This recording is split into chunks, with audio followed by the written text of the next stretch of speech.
श्रीमद् भगवद गीता का पहला अध्याय एक ऐसी स्थिति है जो हम सबके जीवन में कभी न कभी आती है। इसे अर्जुन विषाद योग कहते हैं। विषाद का अर्थ है गहरा दुख या उलझन। इसे एक कहानी और सीधे साधे उदाहरणों से समझते हैं ताकि हर कोई इसे महसूस कर सके। कुरुक्षेत्र का मैदान, दो परिवारों की लड़ाई। कल्पना कीजिए, एक बड़े गांव के बंटवारे की लड़ाई है। एक तरफ पांडव 5 भाई हैं जो सच्चाई के साथ हैं और दूसरी तरफ कौरव 100 भाई हैं जिन्होंने पांडवों के हक मार दिया है। धृतराष्ट्र का मोह इतना सर पर चढ़ गया है कि राजा धृतराष्ट्र अंधे हैं, लेकिन उनका मन अपने बच्चों यानी कौरवों के मोह में और भी अंधा है।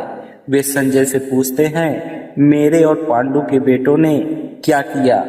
जैसे कि घर के बंटवारे में कोई बुजुर्ग सिर्फ अपने बेटों का पक्ष ले और दूसरों को पराया समझे, वही हाल धृतराष्ट्र का था।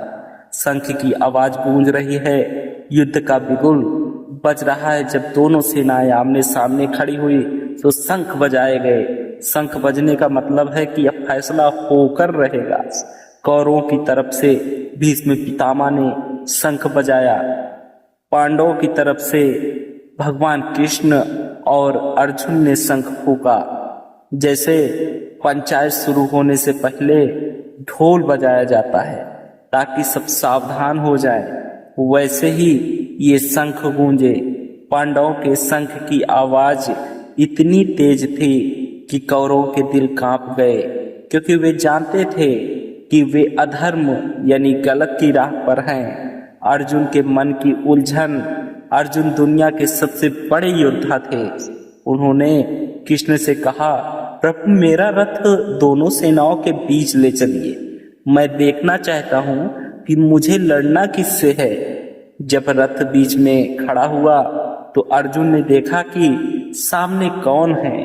सामने उनके गुरु जिन्होंने उन्हें सिखाया, उनके दादा जिन्होंने उनको गोद में खिलाया, उनके भाई खड़े थे। अर्जुन का डर, अर्जुन को लगा कि अगर मैं जीत भी गया तो इन सबको मारकर जो राजपाट मिलेगा वह किस काम का? अपनों के खून से सने कपड़े पहनकर क्या खुशी मिलेगी? अनपढ़ भाई बहनों के लिए एक सरल उदाहरण आप सभी लोगों के लिए कि सोचिए, एक माँ के 2 बेटे आपस में लड़ रहे हों।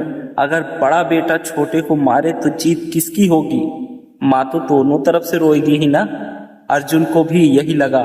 उन्होंने कृष्ण से कहा, प्रभु मेरे हाथ कांप रहे हैं, मेरा धनुष गांडीव हाथ से गिर रहा है, मेरा गला सूख रहा है। मुझे राज नहीं चाहिए, मुझे जीत नहीं चाहिए। मैं मर जाना बेहतर समझूंगा, पर अपने पर हाथ नहीं उठाऊंगा, अपने लोगों पर हाथ नहीं उठाऊंगा। अर्जुन की गलत तर्क, सच्चाई से भागना। अर्जुन ने कृष्ण को बहुत लंबी चौड़ी बातें समझाई।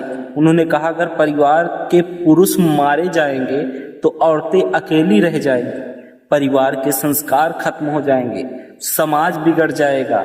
असलियत क्या? अर्जुन यह सब इसलिए नहीं कह रहे हैं कि वे बहुत बड़े ज्ञानी थे, बल्कि इसलिए कह रहे थे क्योंकि वे कमजोर पड़ गए थे।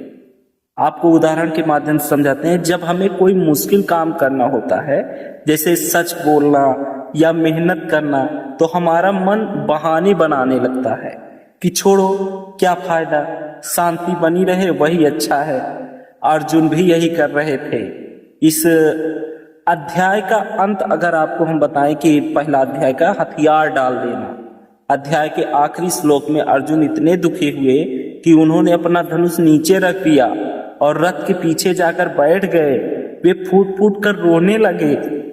अब आपको इस अध्याय, जो अर्जुन विषाद योग है, इस अध्याय से हमें यह सीख मिलती है कि इसका निचोड़ यह है कि मोह ही इंसान को अंधा कर देता है।